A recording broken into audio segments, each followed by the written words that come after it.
Hola, ¿cómo están? Espero que se encuentren bien. Ya entramos en la unidad 4 de adolescencias y vamos a trabajar en este primer video adolescencias y sociedad.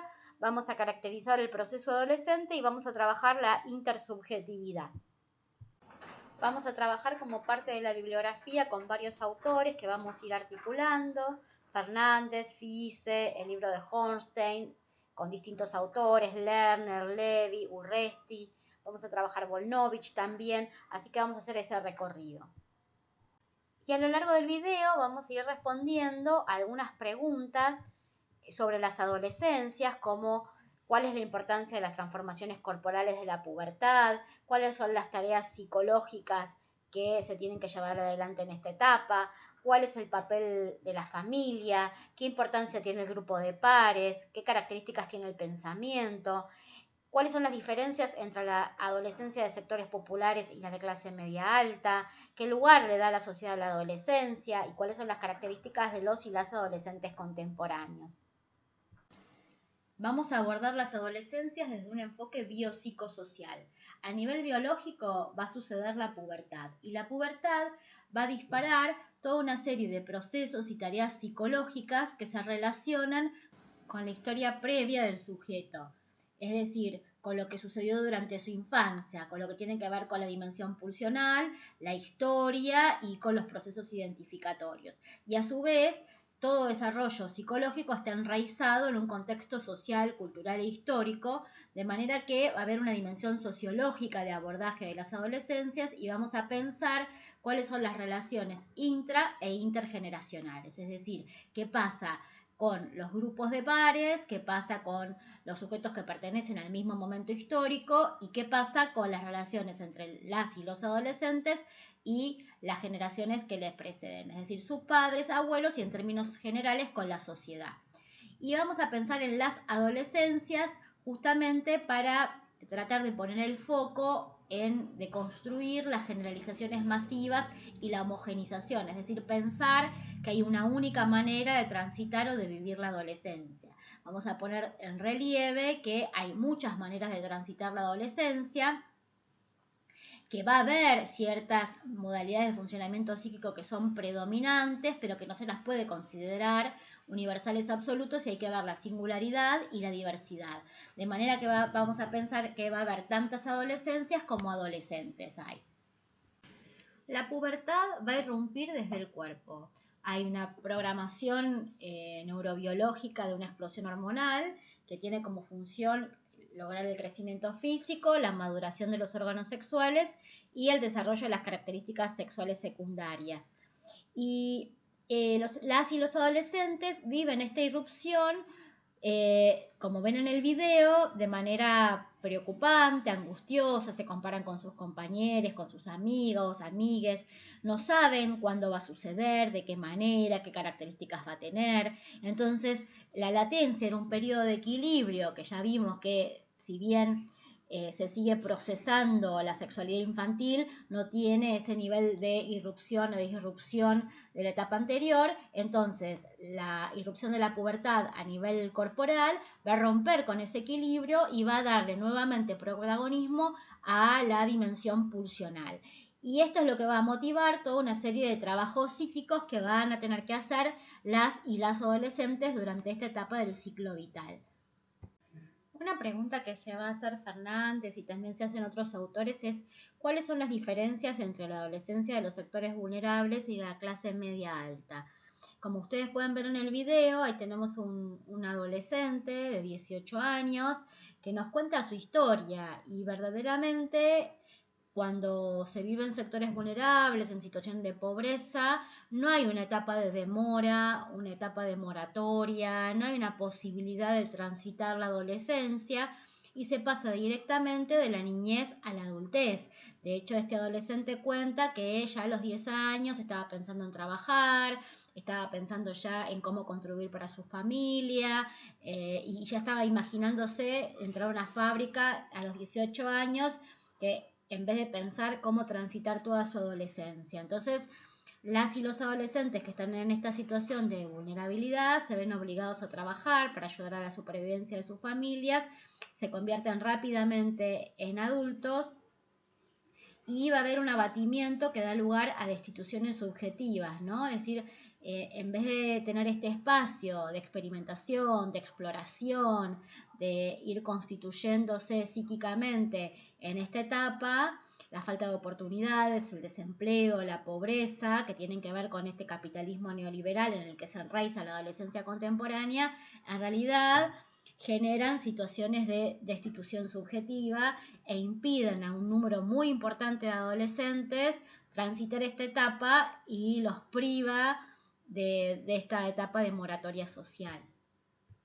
Las y los adolescentes de clase media y clase alta urbana están en otra situación. Justamente se les permite un periodo de inmadurez y moratoria social, como decía Erickson, porque la situación económica de sus progenitores les permite tener tiempo, en vez de ir a trabajar, para tener un pensamiento creador, para tener ideas nuevas, para pensar su vida, para dedicarse a actividades que no tienen que ver con el mundo laboral. Entonces, pero esto es solo restrictivo para este grupo social. De hecho, Lerner habla de una adolescencia tardía, adolescentes que no solo gozan de este periodo de inmadurez y moratoria social, sino que no quieren convertirse en adultos, mientras que en la modernidad las y los adolescentes querían transitar rápidamente esta etapa del ciclo vital, porque lo importante era convertirse en adultos para tener autonomía, tanto laboral como de vida, como sexual. Los adolescentes contemporáneos y las adolescentes contemporáneos en muchos casos no quieren llegar a la adultez. Entonces se perpetúan eternamente en situación de estudiantes o empleados, generalmente en empleos precarios, y continúan viviendo con sus padres. De manera que la prolongación de la adolescencia es un fenómeno que tiene que ver con los límites que cada sociedad impone o permite para la exploración adolescente, y además que está íntimamente relacionado con el mundo laboral, con las dificultades de adolescentes y jóvenes para conseguir trabajo en el mundo contemporáneo. ¿Cuáles son las tareas psicológicas que tienen que realizar las y los adolescentes durante esta etapa? Son tres. Por un lado, afrontar crisis y duelos. Por otro lado, resolver la identidad sexual y transitar los primeros enamoramientos. Y finalmente, construir un proyecto identificatorio, construir un yo soy. Vamos a empezar diferenciando teóricamente las crisis de los duelos. ¿Por qué la adolescencia es una etapa de crisis? Porque es una etapa de cambios. Porque hay que establecer una ruptura con la infancia, con la niñez. Hay que establecer un nuevo proyecto identificatorio. Hay que construir un nuevo yo soy. Y el ideal del yo, que estaba estrechamente relacionado con el modelo parental, también hay que deconstruirlo y constituir un nuevo ideal del yo que no sea una mera repetición de ese modelo parental. Esto implica que el yo está convulsionado, que esos ideales a los cuales adhería van a empezar a resquebrajarse, a caerse, y que hay todo un trabajo de búsqueda de nuevos ideales y hay que reemplazar a lo anterior. Entonces hay que buscar nuevos objetos a los cuales hay que investir. ¿Y por qué los duelos? Porque hay una situación de pérdida. ¿Qué es lo que se ha perdido? La infancia, ese mundo de amor, de contención, de cuidado, de certezas, ese mundo de protección a partir de las figuras parentales, que como vimos funcionaban también como ideales del yo. Entonces implica la pérdida de esa protección, de ese cuidado, de ese mundo íntimo, más pequeño, y también es un duelo porque hay que romper con el proyecto identitario anterior, eso es doloroso, y hay que hacer una nueva construcción, y entonces hay que duelar la pérdida de la anterior. Por eso muchas veces vemos a las y los adolescentes tristes, desganados, que no saben muy bien para dónde ir, a dónde rumbear. Tiene que ver con esta etapa de crisis y de duelos. Y retomando estas características de la adolescencia, en relación con las crisis y los duelos, tenemos que pensar qué impacto tiene esto en los ámbitos educativos, sanitarios, porque hay una tendencia en este momento a la patologización de las adolescencias. Y si los adolescentes están atravesando situaciones de crisis, están perdidos, están desorientados, no saben para dónde ir, están en proceso de construcción de un nuevo ideal del yo, de un nuevo proyecto identificatorio, tienen una pérdida reciente, entonces tienen sentimientos de tristeza, de pesar, de desconcierto, de desazón, todas estas características son propias de la adolescencia, entonces no hay que confundir estos sentimientos, estas emociones con cuadros psicopatológicos, con, por ejemplo, una depresión. Hay que poder comprender el desarrollo como un proceso complejo, dinámico, que está lleno de obstáculos, de sentimientos adversos, pero también de potencialidades, de diversidad y que es multidireccional. Entonces, hay que, en el ámbito educativo fundamentalmente, hay que tratar de identificar las operaciones normalizadoras que forman parte del dispositivo escolar, que tienden a patologizar y medicalizar a partir de la categoría de desviado, de aquel que está transitando en forma diferente o en forma disfuncional la adolescencia, y hay que empezar a pensar en deconstruir estas operaciones normalizadoras. Entonces, evitar patologizar también las características típicas de la adolescencia, todos estos sentimientos que mencionábamos, sumado a las transgresiones, a situaciones de aislamiento, de exploración y todo lo que tiene que ver con el desafío a la autoridad, con las actitudes desafiantes. Y también pensar que las tribus urbanas y las maneras múltiples de transitar las adolescencias son también características de esa etapa y no hay motivo para patologizarlas porque son parte de lo que sucede durante la adolescencia. Retomando lo que veníamos planteando antes, les comparto un fragmento de un documento de orientación para evitar la patologización y medicalización de las infancias y adolescentes en la escuela, realizado por la Presidencia de la Nación, Ministerio de Educación y Salud y la CONISMA. Y lo que hace el documento es marcar que hay una preocupación porque se encuentra en las escuelas una tendencia creciente a abordar problemáticas del ámbito educativo a partir de la realización de diagnósticos de salud mental en base exclusivamente a indicadores comportamentales, ¿sí? Y eso lleva justamente esto que estábamos describiendo, ¿no? Todos estos sentimientos, esas actitudes, sin un abordaje más profundo, más complejo, desconociendo las características específicas de cada etapa del ciclo vital. Y entonces eso lleva a una prescripción inadecuada de medicamentos y además a pedir muchas veces certificado de discapacidad. Entonces, lo que plantea el documento es que las situaciones de escolarización tienen que ver con vínculos entre jóvenes y entre los actores del dispositivo escolar y que hay que empezar a pensar, en vez de patologizar las características típicas de cada etapa de la vida, hay que empezar a pensar en modificar las condiciones institucionales en vez de ir directamente a pensar en discapacidades o problemas de los sujetos, a patologizarlos y en consecuencia después también muchas veces medicalizarlos. Entonces hay una preocupación porque hay un uso inapropiado de diagnósticos excesivo, que no respeta criterios rigurosos, que no da cuenta de las complejidades del desarrollo y que suele identificarse problemas en el rendimiento o en el comportamiento dentro de la escuela como patología y se busca inmediatamente un diagnóstico, que no se debe reducir la complejidad del problema a una única perspectiva, y acá cumple un papel central la psicología del desarrollo, justamente para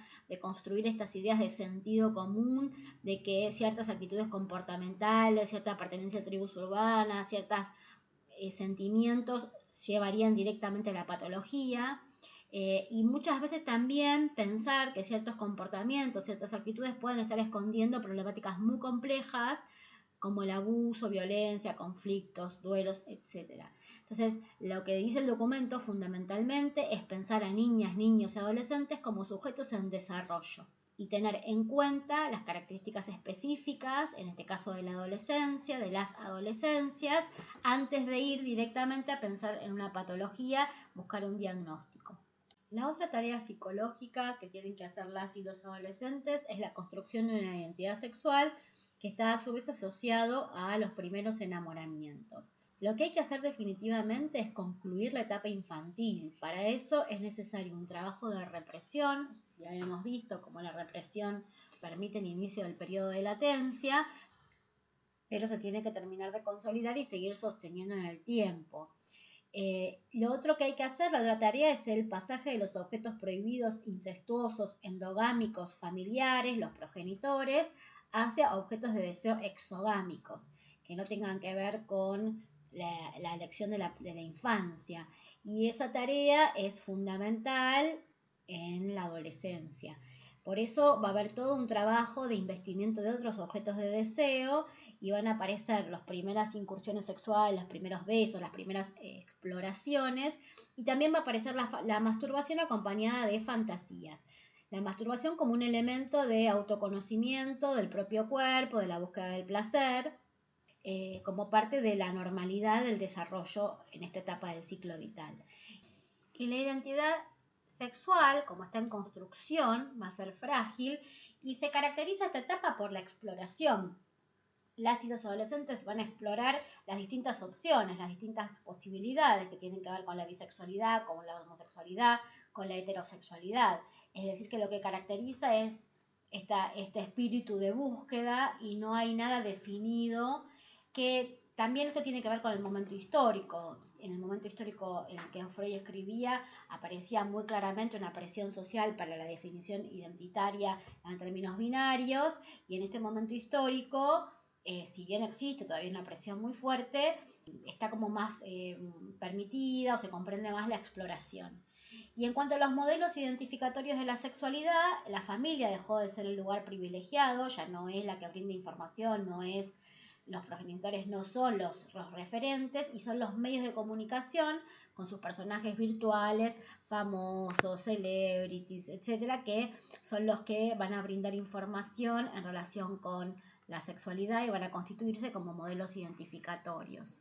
Y en relación con la identidad sexual, justamente se pueden dar diversos caminos. No está estipulado, no está pautado de antemano, sino que esa identidad sexual está en construcción y, como muestra el adolescente del video, es una incógnita. La sociedad nos hace creer en algún punto que necesariamente los genitales van a coincidir con el género y con la identidad sexual y la elección de pareja, pero no es así. Justamente los caminos de la constitución psíquica no están condicionados, no están determinados previamente, y los caminos pueden ser diversos, que es justamente lo que le pasó a este adolescente, ¿no? Tiene una identidad de género de varón, coincidente con lo que se espera socialmente, pero su enamoramiento, su elección de pareja es homosexual. Entonces, ahí está la singularidad del recorrido de cada sujeto durante la adolescencia.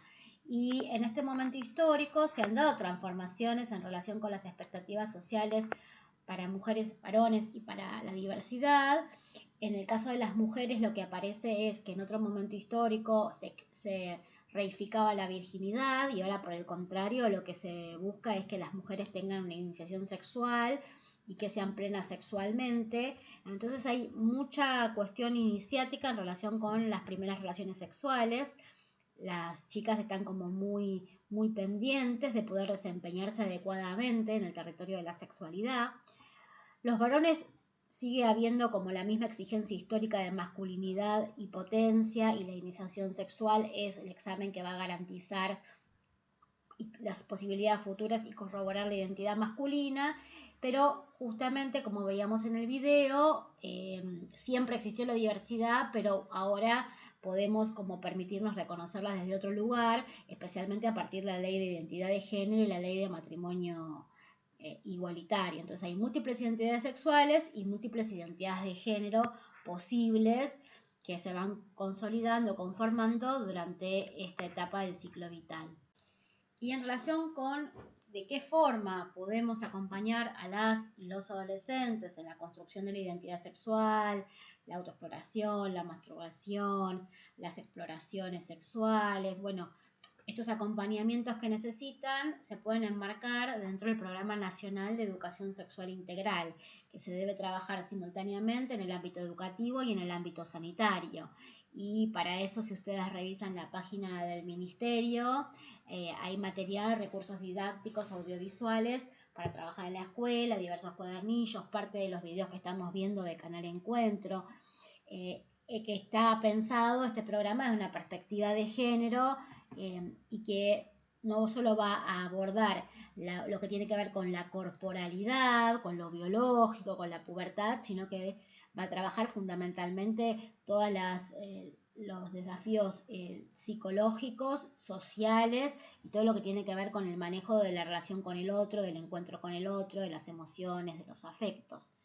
También lo que tiene que ver con los estereotipos de género, como vimos antes, las exigencias sociales que se hacen a varones, a mujeres y el lugar de la diversidad. También va a trabajar sobre eso la ESI. La tercera tarea psicológica de la adolescencia es construir un proyecto identificatorio que los adolescentes puedan llegar a definirse, a establecer un yo soy. Y estos fragmentos que vemos de discursos de adolescentes son de adolescentes que participaron de una investigación de UNICEF para cada adolescente una oportunidad del año 2017. Y fíjense que aparece en el discurso de los adolescentes, por un lado, la dificultad de transitar esta etapa de la incertidumbre, ¿no? Y aparece muy claro en el discurso de este varón de 16 años que la adolescencia implica empezar a pensar quién se deja de ser para empezar a pensar quién se va a ser. Y también aparecen un montón de características en el relato relacionadas ya con la adultez, tener responsabilidad, ser independiente, conseguir trabajo, o sea, también una proyección a futuro. La identidad implica una definición del presente y también una proyección a futuro. Y para poder entender qué implica construir este proyecto identificatorio es necesario comparar con la infancia. Entonces, la infancia, la identidad se reducía a pertenecer a una familia, a ser hijo de mamá y papá, y el mundo infantil era un mundo de certezas. Pero la adolescencia implica quebrar con esa identidad asociada a los valores familiares y empezar a buscar cuáles pueden ser los elementos de un nuevo proyecto identificatorio. ¿Y dónde? ¿Qué es la oferta que hay? Bueno, por un lado los grupos de pares y por otro lado los discursos sociales que circulan, que generalmente tienen otras reglas de juego, otros valores, otros ideales que no necesariamente son los mismos de la familia, y de esto va a depender también la posibilidad que tengan los adolescentes y las adolescentes de buscar más allá del entorno familiar inmediato. Entonces la sociedad les brinda a los adolescentes múltiples opciones, una multiplicidad de espejos donde reflejarse para poder construir una nueva identidad. De hecho, si miramos la diapositiva anterior, vemos cómo hay en contraposición adolescentes que están a favor y en contra del aborto legal, seguro y gratuito. Y la pregunta ahí es, bueno, a ver, ¿de dónde viene esta construcción que ya están haciendo de su proyecto identificatorio?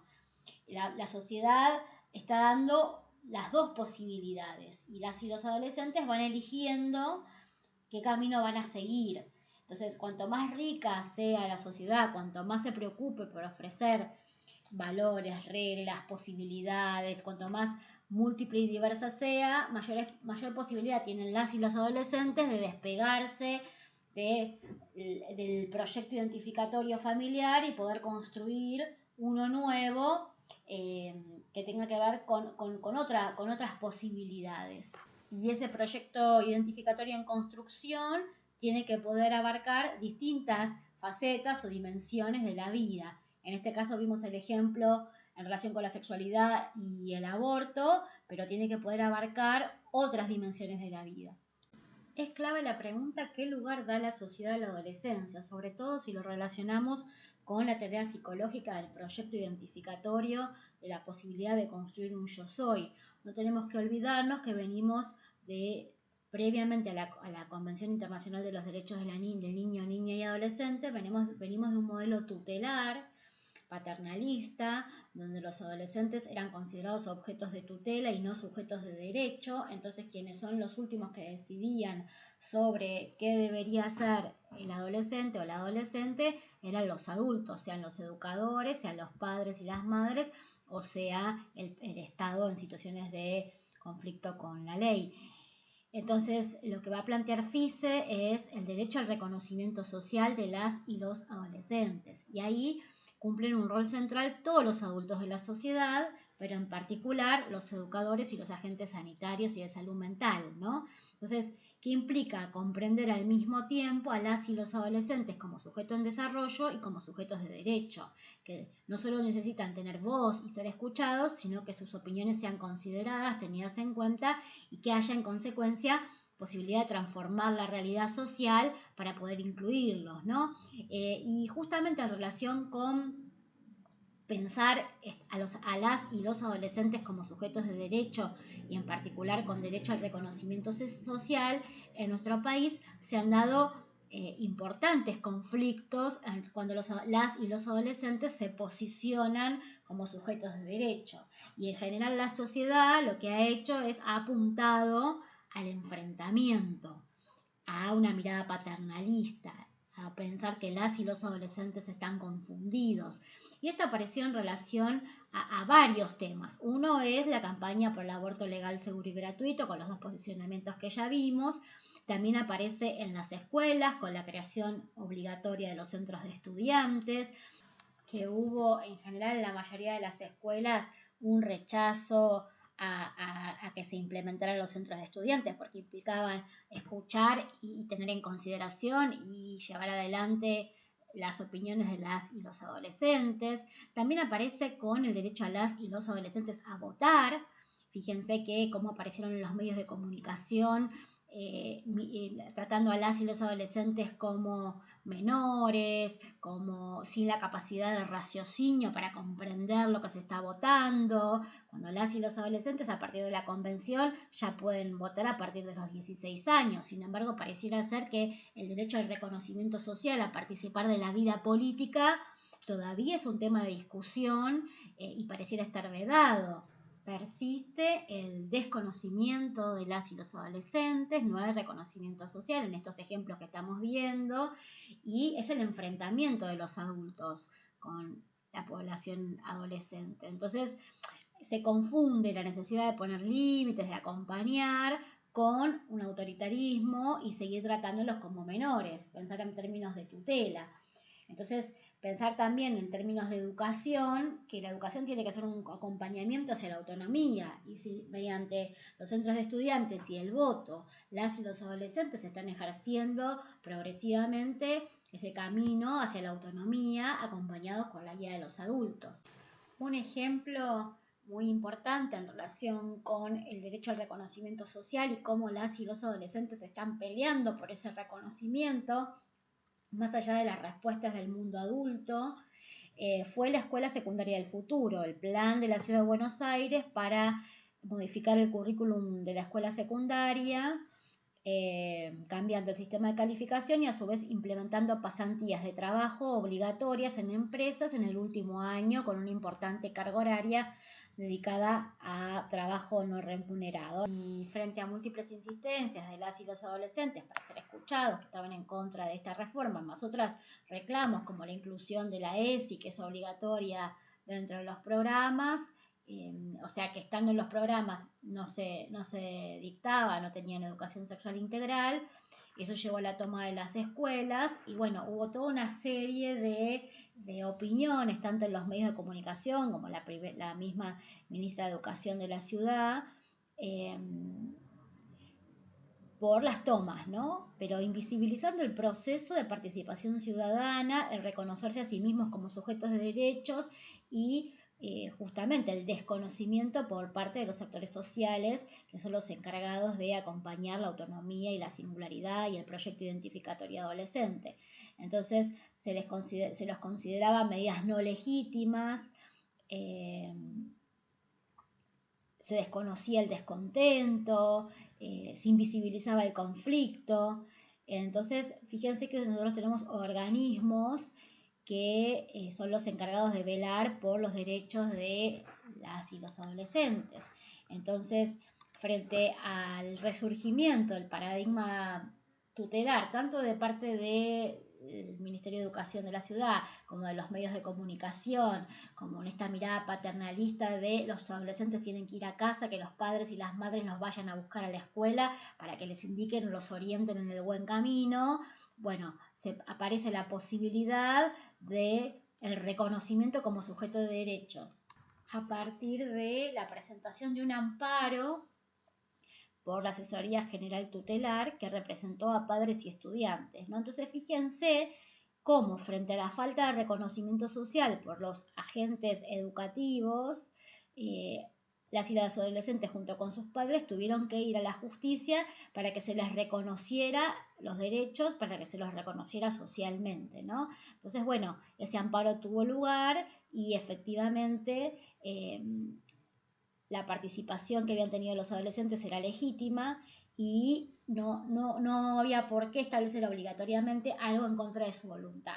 Pero ahí quedaba claro, a mi entender, en este conflicto que se dio, cómo la sociedad tiene una seria dificultad, y estamos hablando de funcionarios públicos, estamos hablando del Estado, y estamos hablando de los medios de comunicación, una seria dificultad para reconocer a las y los adolescentes. Y la otra manera de falta de reconocimiento social es la estigmatización, que aparece muchísimo en los medios masivos de comunicación. Un informe de la Guía para el Tratamiento Mediático Responsable de la Niñez y la Adolescencia de la Defensoría del Público del año 2018, que analizó los medios masivos de comunicación, detectó que hay una criminalización de la niñez y la adolescencia. En general siempre se los asocia con delitos y especialmente a los sectores populares. Entonces hay una condena mediática de niñas, niños, adolescentes y jóvenes. Siempre se asocian o se difunden los hechos negativos realizados por adolescentes y se invisibilizan las acciones positivas, las prácticas positivas. Y siempre se trabaja sobre la individualidad y nunca se trabaja sobre lo colectivo, lo que hacen los grupos de jóvenes. Es decir, que lo que se va instalando progresivamente es una juventud y una adolescencia violenta. Hay una construcción mediática de la tríada juventud, consumos problemáticos y vagancia. Entonces, cada vez que aparecen agrupaciones de adolescentes, se las asocia con el consumo de sustancias nocivas, no se muestran grupos de adolescentes haciendo tareas comunitarias, produciendo música, haciendo material audiovisual, sino que se muestran solo en adolescentes con consumo problemático de sustancias. Siempre se los presenta en noticias de alto impacto, o sea, mostrando lo desastroso que son las y los adolescentes y los jóvenes. Se invisibilizan todas aquellas noticias que tienen que ver con niñas, niños y adolescentes en situaciones de diálogo, de aprendizaje, de creación de proyectos, de contribución en suma a la sociedad. Otra de las preguntas centrales para describir la adolescencia, las adolescencias, es cuál es la importancia del grupo de pares. Y como vimos con el adolescente del video, hay una característica central que diferencia los grupos de pares de la infancia, de la niñez, de los grupos de pares de la adolescencia. No son solamente grupos de juego o compartir actividades, sino que se hablan de otras cosas, dice, ¿no? O sea que tiene una función psicológica central, que es contener y permitir a las y los adolescentes corroborar que lo traumático se puede compartir, se puede pensar, se puede transitar de una forma que es reparadora para todos. Y le permite en momentos de crisis y momentos de duelo no sentirse aislado, solo, no plegarse sobre sí mismo. Y también le permite conocer el mundo, acercarse a otras posibilidades, ir todos juntos explorando sobre las distintas facetas o dimensiones de la vida y compartirlas y pensar sobre ellas y compartir la angustia y acompañarse. Y a su vez son una especie de espacio intermedio entre la sociedad general a la cual se van a terminar incorporando los adolescentes y el espacio íntimo de cada uno.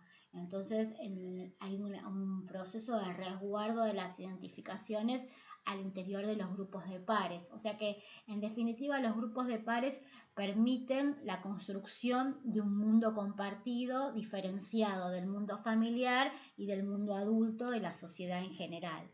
Y otra pregunta clave en la adolescencia es ¿qué sucede con la familia? Porque la tarea del adolescente es ir separándose gradualmente de la familia. Y en el video ustedes pueden ver cómo hay tensión permanente, cómo hay conflictos, cómo hay incomprensión, cómo hay una brecha generacional, tanto en la manera de enfrentar la vida, en los intereses, en el uso de las tecnologías, y esa brecha generacional va a ir apartando a los adolescentes de sus padres, y a su vez eso va acompañado de la puesta en cuestión de las identificaciones edípicas. Los padres ya no son esas figuras, esos referentes perfectos, idealizados con los cuales se identificaban en la infancia, sino que son aquellos destituidos, aquellos ya vistos en su verdadera magnitud. Entonces, las y los adolescentes se van aislando, se van incomunicando, empiezan a tener complicidad con los amigos y ocultan cosas a los padres, es decir, van tratando de destituirlos como únicos referentes. Y eso también se ve en el video, ¿no? ¿Cuál es la reacción de los padres? Es, por un lado, la incomprensión, por otro lado, el intento de orientarlos, de hacerlos volver al camino, a la senda, o sea, que sigan siendo aquellos niños que se parecen a ellos y que los idealizaban, pero justamente la tarea adolescente es otra, es destruir el podio en el que estaban sus padres. Entonces, en el seno familiar va a haber rupturas y va a haber enfrentamientos. De hecho, los adolescentes ahí cuentan cómo los padres los ven como que siempre hacen algo malo, como que no confían en ellos, ¿no? Entonces los padres tienen que ser destituidos, pero a su vez, de distintas maneras, se resisten a la destitución.